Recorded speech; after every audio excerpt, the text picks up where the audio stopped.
Encontraremos en la Biblia palabras femeninas que reflejen mayor amargura que las que acabamos de leer, pronunciadas, por cierto, por una de las heroínas más célebres de las Escrituras.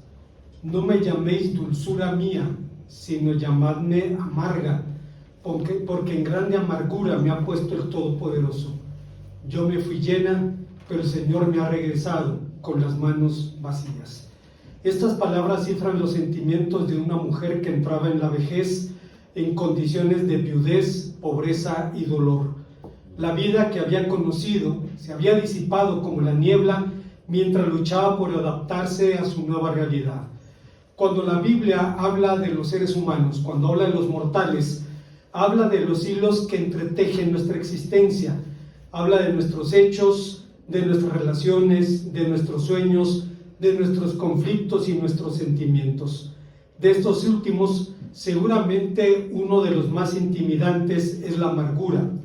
El doctor Igor, personaje de la novela de Paul Coelho llamada Verónica decide morir, dice: todos los seres humanos tenemos amargura en el organismo, en mayor o menor proporción, así como casi todos tenemos el bacilo de la tuberculosis. Y tal vez sea cierto, aunque existe una forma de amargura patológica a la que la Asociación Americana de Psiquiatría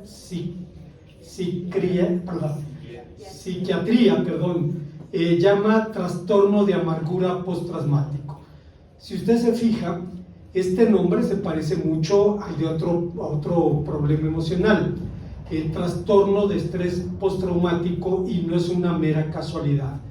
Ambos describen trastornos o traumatismos emocionales de efecto retardados. La principal diferencia entre ambos es que mientras el último es consecuencia de sucesos graves como la guerra, la tortura, la violación o el secuestro, la amargura puede surgir de meros eventos triviales. Nadie entonces es inmune a los riesgos y trastornos de la amargura, sin importar el estatus socioeconómico, la identidad religiosa. Todos somos amenazados por su sombra. Felizmente, la Biblia prescribe una medicina eficaz contra este mal, y esta medicina es la gracia de Dios, que en el caso de Noemí se materializó en 3 hermosas bendiciones. Veamos cuáles son.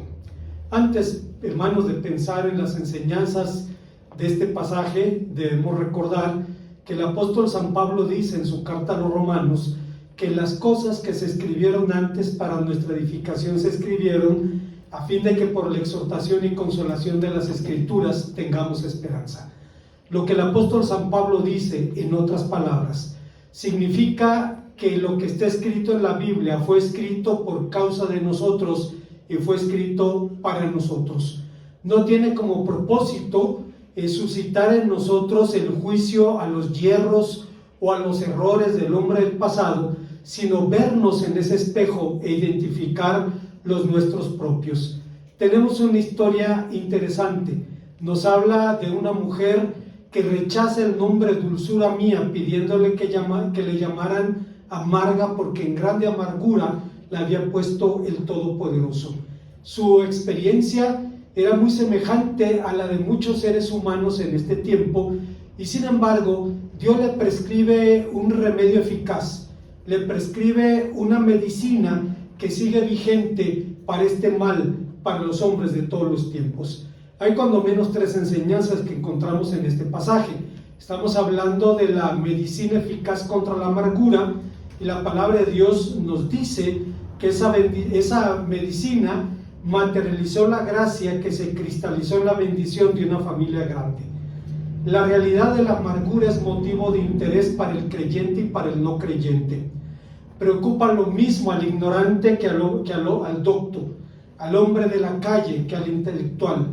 Amargura es, empezando por las definiciones, en sentido propio, uno de los 5 sabores básicos, el sabor que se percibe como amargo. En el terreno emocional es una sensación displacentera que incluye sentimientos de aflicción, tormento, tribulación o tristeza mezclada con ira. Se dice que la amargura es una forma de depresión, desde la que las personas ven la realidad de manera negativa, sintiéndose tratados de manera injusta. Obviamente nadie puede ser feliz o estar en paz cuando su corazón está lleno de amargura, y no necesitamos ser especialistas en la materia para identificar a los amargados. Son personas enojadas, malhumoradas, quejosas, son volátiles, ofensivos y les gusta hacer sentir mal a los demás. Lamentablemente los efectos de la amargura no se limitan al amargado mismo. Él quiere que todos beban de la misma copa, quiere que todos se intoxiquen con el mismo ajenjo. El amargado acecha buscando cautivos, pero más temprano que tarde los infelices que caigan en su trampa huirán de ella. Pero el que escapa del infierno sale oliendo a fuego. Si el amargado ya no puede controlar a la otra persona, al menos va a tratar de controlar la opinión que los demás tienen de esa persona, y para tal fin tendrá que regurgitar su amargura, pues lo que más amarga al amargado es no poder amargar a los demás. El Nuevo Testamento nos advierte sobre los peligros congénitos de la amargura. El autor de la Epístola a los Hebreos, en el capítulo 12, versículo 15 de su carta, dice: mirad bien, no sea que alguno deje de alcanzar la gracia de Dios y brotando alguna raíz de amargura os estorbe y con ella muchos sean contaminados. En este texto la palabra amargura es la palabra griega pikrias, que significa punzar, y su equivalente hebreo mará describe algo pesado, de manera que estar amargado es como tragarse un cuerpo espín entero y tenerlo vivo en las entrañas. Hasta cierto punto, hermanos, podemos explicar la amargura en Noemí. Hablar de la familia de Elimelech Efrateo, su difunto marido, es hablar de la más rancia aristocracia judía. Elimelech descendía de uno de los padres fundadores, descendía de Caleb el conquistador, de lo que nos habla 1 Crónicas 2:19, y por tal motivo la tradición judía afirma que esta familia vivía holgadamente y que la razón de su salida a la tierra de Moab no sería un problema económico, sino simple egoísmo.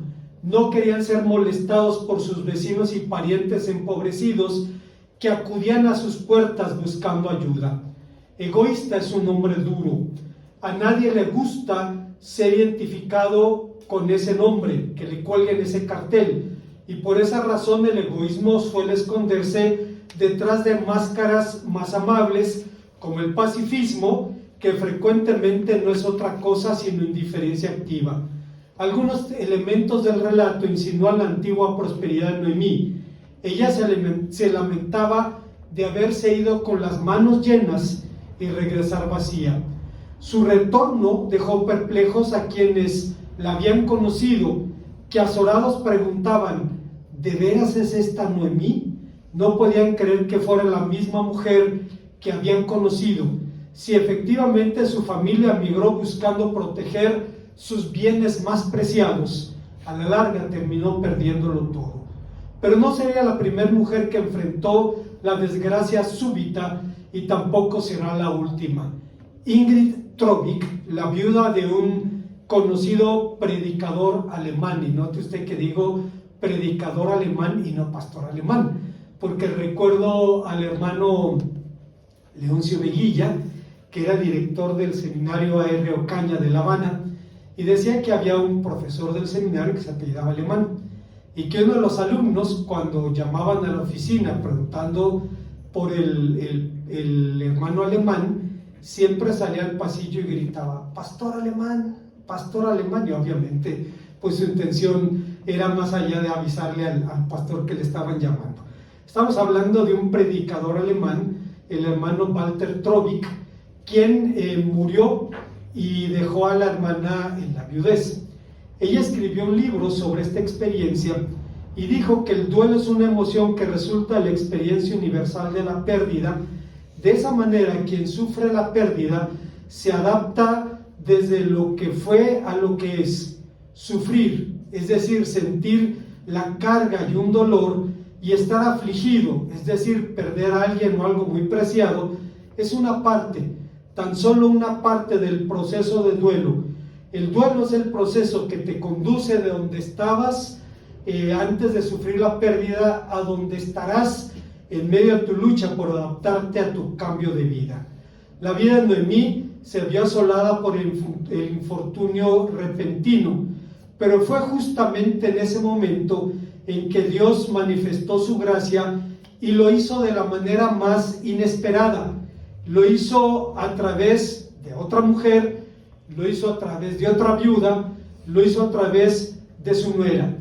Ruth era una mujer extranjera a quien Noemí le había ordenado que regresara con su familia. No era de su sangre ni de su pueblo, y de hecho era hija de uno de los 7 pueblos malditos de la Biblia.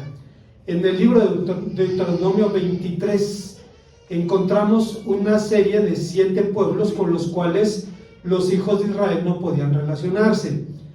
Después, en tiempo de Esdras, la lista se amplió hasta incluir a prácticamente todos los pueblos de la tierra. Pero en el tiempo de Ruth se limitaba a 7 pueblos, y para empeorar la situación, el nexo que las había unido a estas mujeres estaba a 3 metros bajo tierra, y sin embargo Ruth respondió a su suegra con una de las palabras más hermosas, no solo de este libro, sino de la Biblia: no me ruegues que te deje ni me aparte de ti, porque a donde quiera que fueres iré yo, y a donde quiera que durmieres dormiré. Tu pueblo será mi pueblo y tu Dios será mi Dios. Donde murieres moriré yo, y allí seré sepultada. Y así me haga el Señor, y aún me añada, que solo la muerte hará separación entre nosotras dos. Hay un dicho en nuestra cultura que dice que el león piensa que todos son de su condición, y hay personas que suelen ver con sospecha la relación de estas 2 mujeres, pensando que era algo mucho más allá que simplemente el cariño y la lealtad de una nuera por su suegra.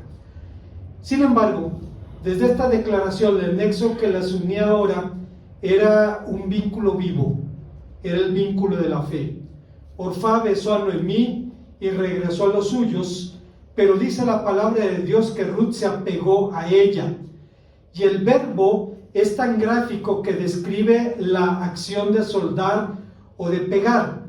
Tal vez usted recuerde aquel relato de 2 Samuel capítulo 23, versículo 10, donde se nos habla de los héroes de David, y se nos habla de uno de ellos que combatió contra un grupo enorme de enemigos, los aniquiló a todos, y dice la palabra de Dios que cuando terminó el combate no podía abrir la mano ni soltar su espada porque se había pegado a su mano. El estrés había generado una contractura en sus articulaciones y le era prácticamente imposible en ese momento soltar la espada. Es el mismo verbo que se utiliza para describir la relación de Ruth con Noemí. Ciertamente Ruth proveyó a Noemí compañía, pero esta unión posibilitó mucho más que simple compañía. Posibilitó el desarrollo de los papeles que ambas jugarían en una familia más grande que la familia de la carne, papeles que incluían incluso o incidirían incluso en la historia de la salvación. Hay una segunda enseñanza que encontramos en este pasaje. Estamos hablando de una medicina eficaz contra la amargura. La Biblia nos dice que es la gracia, que se materializó en segundo lugar en una provisión abundante. Resulta paradójico que Beit Lehem, la casa del pan, nombre que en español se translitera como Belén, supiera lo que era el hambre. Pero la penuria forma parte de los ciclos de la vida. Si usted no la ha vivido, le tengo una noticia, un día la vivirá. El relato dice que tras una década viviendo en Moab, Noemí oyó que el Señor había visitado su pueblo dándoles pan. Es necesario destacar 2 cosas sobre esta afirmación. La primera, que en la Biblia el verbo visitar tiene un doble significado. Significa visitar para juicio o visitar para bendición. En este caso tiene el segundo significado. Y la segunda cosa es que el mundo de Noemí era muy semejante al nuestro. Era, entre comillas, un mundo bastante secular, sin milagros, y donde los elementos sobrenaturales están casi ausentes, pues solo 2 veces se ve en el libro la mano invisible de Dios, en el capítulo 1, versículo 6, y en el capítulo 4, versículo 13. De modo que Noemí emprendió el retorno a su tierra. Frecuentemente, hermano, los migrantes regresan a sus lugares de origen, movidos por lo que pudiéramos llamar sueños de repristinación, es decir, por la ilusión de volver al estado original o algún momento del pasado, pero pronto descubren que el mundo ha cambiado. He tenido, hermano, la oportunidad de volver a mi ciudad y concretamente al barrio donde crecí. Y he visto a los pocos vecinos que sobreviven en estados de decrepitud física, sus casas deterioradas. Claro, el ojo no se ve a sí mismo. Y si alguien me recordara todavía allí, recordaría a un niño o a un adolescente, no un viejo que está viendo todo con los ojos de desolación. Así que ahora, vieja y viuda, Noemí volvía a la tierra porque sabía que Dios le había dado la espalda en Moab, como dice el capítulo 1, versículo 21. Esperaba recobrar su vida, pero para ello dependía de la buena voluntad de la familia de su difunto marido. Pero aunque la redención es un deber religioso, ninguno de los parientes había mostrado interés en redimir, y una vez más la ayuda llegó de la manera más inesperada. Llegó por la mano de una mujer extranjera, viuda como ella, llegó de Ruth. Noemí no tenía una idea del papel que jugarían esta nuera suya en esta etapa de su vida, pero el retorno a Belén no remedió de forma mágica sus males. La lucha por la supervivencia simplemente entró en una nueva etapa. Era necesario hacer algo para sobrevivir, así que como extranjera y como viuda, Ruth fue a espigar amparada en la palabra de Dios, en la ley de Moisés, que en Deuteronomio 24:19 dice: cuando ciegues tu mies en tu campo y olvides alguna gavilla en el campo, no volverás para recogerla. Será para el extranjero, para el huérfano, para la viuda, para que el Señor tu Dios bendiga la obra de tus manos.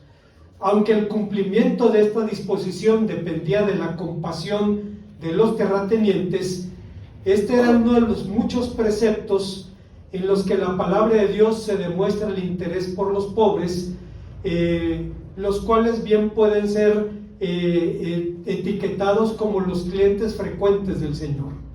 Así pues, Ruth fue a trabajar al campo de Boaz y halló gracia ante sus ojos. El hacendado no solo le permitió recoger las espigas caídas, sino entrar a los campos no segados, tomar agua y alimentos para los peones.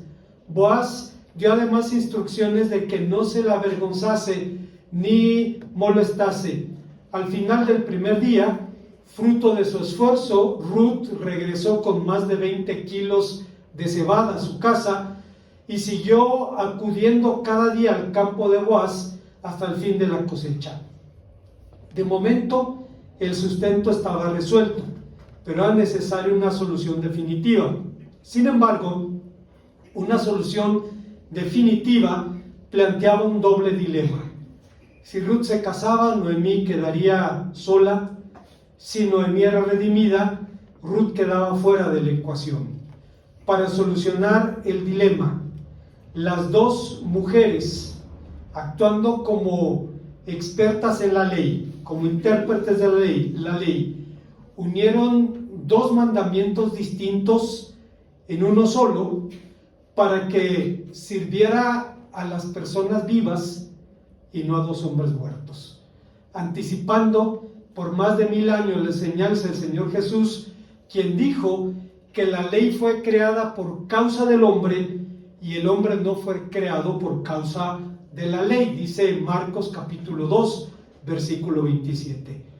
Noemí aconsejó entonces a Ruth que buscara a Boaz para pedirle cumplir con el doble deber de redimir y perpetuar el nombre del difunto pariente.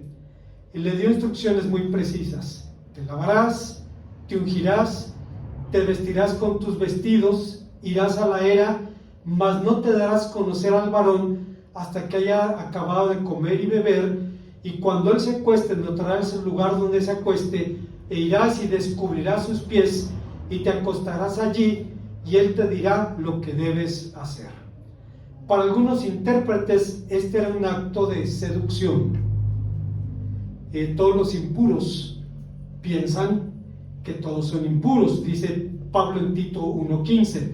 Sin embargo, al pedir a Boaz que la cubriera, Ruth estaba echando mano de una antigua costumbre en el oriente: extender una prenda de ropa sobre alguien aludía a la idea de protección, tal como dice el libro de Ezequiel en el capítulo 16, versículo 8: te tendí sobre ti mi manto, como es costumbre, para declarar legalmente mi voto matrimonial. Al descubrir Boaz que alguien dormía a sus pies, preguntó: ¿quién eres? Y la mujer respondió: soy Ruth, tu sierva, extiende el borde de tu capa sobre tu sierva, por cuanto eres mi redentor. Hay una tercera y última enseñanza en este pasaje. Estamos hablando de la medicina contra la amargura, que en este caso se cristaliza también en la bendición de una misión gloriosa. La tercera bendición de Noemí apuntaba al desarrollo de un papel que daría sentido de trascendencia a su vida. ¿Qué es el sentido de trascendencia? Es la capacidad del ser humano para experimentar la vida o actos de la misma como parte de una totalidad más amplia, en el contexto en el que la vida cobra un significado de misión. De este significado brota el sentido de responsabilidad, de armonía, de paz, de entusiasmo. El sentido de trascendencia confiere un significado a la vida frente a la mera casualidad o el absurdo. Permite pensar que la vida individual es parte de una trama, un plan o un propósito. Nos da con ello la esperanza de que podemos esperar un mundo mejor y que es posible librarse del mal voluntario y que nuestros esfuerzos para lograrlo no serán en vano.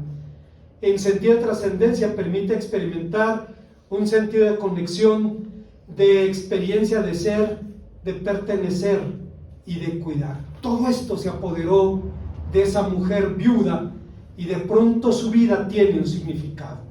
En otras palabras, ahora Noemí tenía una misión en la vida y un rol que desempeñar en la sociedad. Noemí encontró ese propósito de ser, de pertenecer y de cuidar en la familia que engendraría a David, el más grande de los reyes hebreos, y la que traería a este mundo al rey más grande que este mundo ha conocido. Obviamente, Noemí no volvió a la comunidad con una calculadora o con una sumadora calculando lo que esperaba recibir de ella. Más temprano que tarde, las iglesias deben aprender que va a llegar gente así, queriendo beneficiarse, queriendo sacar algo en su favor o en su provecho.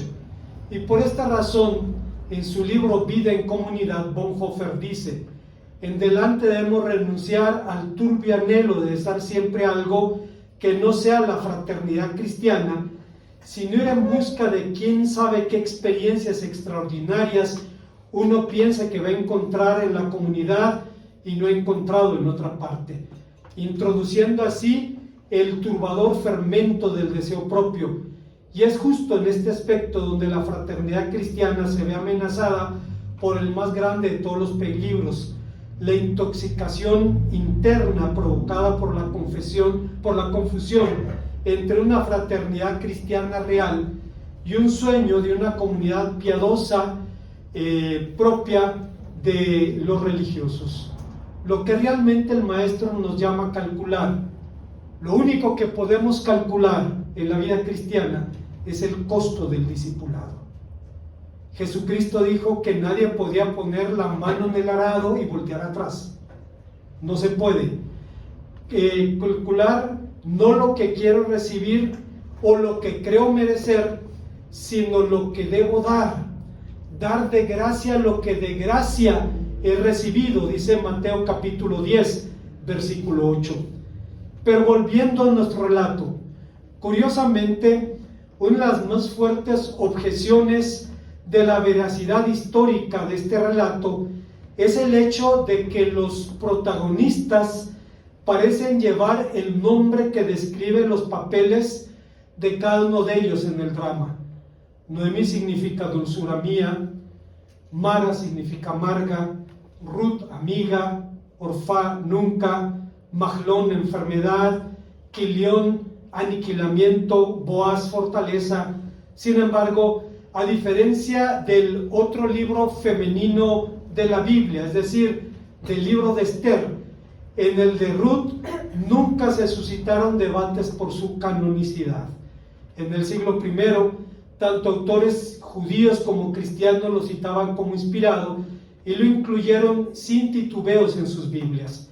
Flavio Josefo, el historiador judío, diría respecto a esta obra: me vi precisado a relatar la historia de Ruth porque me propuse demostrar el poder de Dios, quien sin dificultad puede elevar a quienes son de origen humilde a la dignidad y el esplendor que llevó a David a pesar de su procedencia. David no pertenecía a la realeza. No era un hombre pobre, estrictamente hablando, porque su papá tenía su tierra y su ganado, pero no pertenecía a la vieja aristocracia judía. No era descendiente, salvo si pensáramos en que descendía de Judá, no era descendiente de ningún personaje famoso fuera de él. Por esta razón, la tradición judía le dio un título a Ruth. La llama la madre de los reyes o la madre de la realeza. Pero si Ruth sería la madre de la realeza, ¿cuál sería el papel de Noemí en esta historia? Dice la Biblia que se convirtió en la madre de Obed.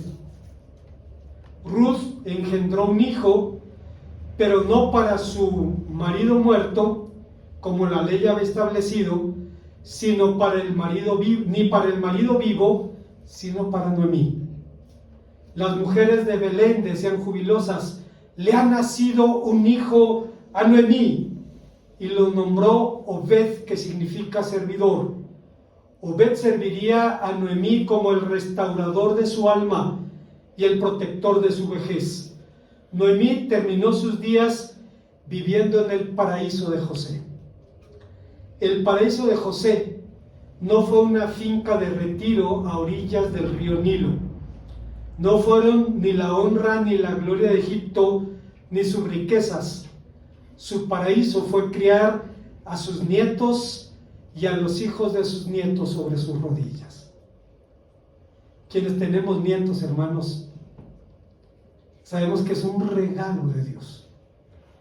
Los sabios de Israel dicen: los nietos son un regalo de Dios a sus padres, a los padres, por no haber matado a sus hijos. Suena brutal, pero en este mundo ocurre. Hay quien mata a sus propios hijos. No estamos de acuerdo en todo lo que creía la Madre Teresa, pero sí en mucho de lo que hacía. Y ella dijo en alguna ocasión: si una mujer es capaz de matar a su propio hijo, ¿qué mundo nos espera? Si puedes matar a tu propio hijo, ¿qué mundo nos espera? Bueno, el paraíso de José fue criar a sus nietos y a los hijos de sus nietos sobre las rodillas. Como alguien dijo acertadamente, ahora Noemí tenía un tesoro incluso más valioso que su papel de suegra. En su vejez se le había restituido la pérdida de sus hijos y ahora se le presentaba la oportunidad de ser la madre tribal de una numerosa y floreciente familia. Como conclusión, alguien pudiera decir, si la Biblia habla de tantos motivos de alegría, ¿por qué hablar de la amargura? La respuesta es simple, porque la Biblia habla de ella. Pero cuando las Escrituras hablan de la amargura, no solo describen el mal, sino prescriben la medicina. El mal tiene su origen en el corazón humano. El doctor Igor de Paul Coelho decía, ciertas personas en su afán de construir un mundo donde ninguna amenaza externa pueda penetrar, aumentan exageradamente sus defensas contra el exterior, dejando el interior desprotegido. No sabemos si efectivamente Noemí migró a Moab por egoísmo, buscando proteger lo que más amaba, pero cuando alguien centra su vida en sí mismo, abre la puerta a la frustración y a la amargura, y debemos recordar que ésta puede surgir de eventos triviales de la vida. ¿Cuál es la medicina para este mal? Es la gracia de Dios. La gracia es el corazón de esta historia. De hecho, la gracia se manifiesta en esta historia en 3 momentos claves. En 1:8, en 2:20 y en 3:10. Por medio del prójimo, Dios dio a Noemí por gracia lo que por desgracia ella habría negado a su prójimo. Le dio empatía, compasión, solidaridad, generosidad, que se materializaron en una familia muy grande, una provisión abundante y una misión gloriosa. Esto resulta por demás interesante porque hasta donde se sabe no hay tratamientos farmacológicos contra la amargura. No existen píldoras de miraculina emocional. La miraculina es una molécula que se obtiene de una fruta de África que transforma el sabor amargo en dulce. Las madres africanas se ponen parte de la pulpa de esa fruta en el pecho para dar a los niños y comen con fruición, porque es más dulce. Se utiliza para eso, pero en el campo emocional no hay algo parecido. No hay algo que cambie lo amargo en dulce. Su terapia se dirige más bien a ayudar al amargado a cambiar su perspectiva de la vida, a aprender a tomar distancia de sí mismo, a desarrollar empatía hacia quienes considera agresores, a aceptar sus emociones no deseadas, a contextualizar los sucesos de su vida y a relativizar sus aspiraciones y perspectivas a largo plazo. En síntesis, con todo su encanto, el libro de Ruth, 3 páginas nada más, no es una novelita rosa. No tiene un final de telenovela donde los buenos terminan siempre ricos, jóvenes, hermosos y amparados por un seguro de cobertura total contra el infortunio. Por sí mismos, ni la pérdida de tus seres amados, ni la vejez, ni la pobreza, ni el exilio, ni la amargura son vivencias envidiables. No hacen feliz a nadie, pero pueden convertirse en un patrimonio espiritual. Pueden materializarse en la promesa del Señor Jesús: bienaventurados los que lloran, porque ellos alcanzarán consolación. O en las palabras del apóstol San Pablo, quien dice: porque somos consolados para consolar. El libro de Ruth tiene más bien un final bienaventurado que la verdadera felicidad bíblica. Tiene un final en el que el ser, el pertenecer y el servir se entretejen para dar sentido a la existencia humana, para materializar los propósitos redentores de Dios en un mundo como este.